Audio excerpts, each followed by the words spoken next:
তুমি আজ ব্রেকফাস্ট তৈরি করো।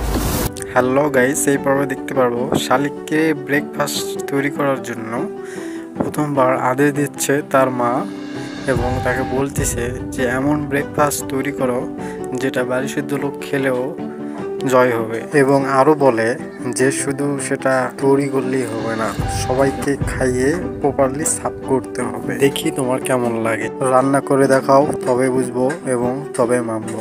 তারপর বলে কোথা থেকে একটা দিনমজুর উড়ে এসে এ বাড়িতে জুড়ে বসেছে। এই কথা শোনার পর তার অনেকটাই খারাপ লাগে। তারপরে বলে শাড়ির লেবার যারা নিজের হাত দিয়ে শাড়ি তৈরি করে আমাদেরকে শাড়ি দিয়ে আমাদের থেকে হাত পেতে টাকা নেয়, তাই দিয়ে সংসার চলে যায়। তার মুখে আবার বড় বড় কথা।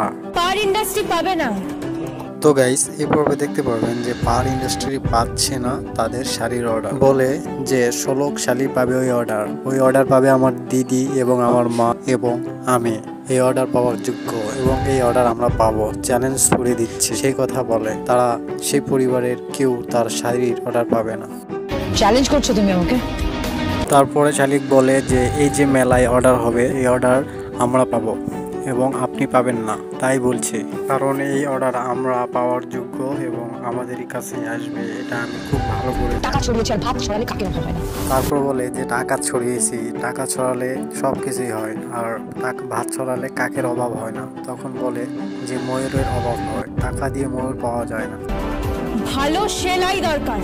শ্লোক বলে যে ভালো সেলাই দরকার, ভালো মেশিন দরকার, ভালো হাতের কাজ দরকার, সৌন্দর্য দরকার।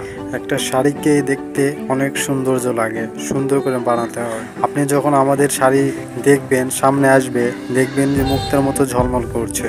এগুলো আমার দিদি এবং আমার মার হাতে তৈরি করা, তাই কেননা তাদের হাতে সোনা দিয়ে মোড়ানো এবং হাত সোনায় বাঁধানো, তাদের সঙ্গে আপনি পারবেন না। বিদেশি খরিদ্দার আপনাদের জিনিস কিনতেও যাবে না, আপনাদের শাড়ির দিকে তাকাবেও না। সামনে মেলায় যদি একবার জিততে পারি, আর এটা আমি জানি যে এটা আমার জন্য জেতার একমাত্র চান্স এবং একমাত্র সুযোগ, এই চান্স যদি হারিয়ে ফেলি তাহলে আমাকে পথে বসতে হবে, আর যদি জিতি তাহলে টেড়াই বসবো তোমার।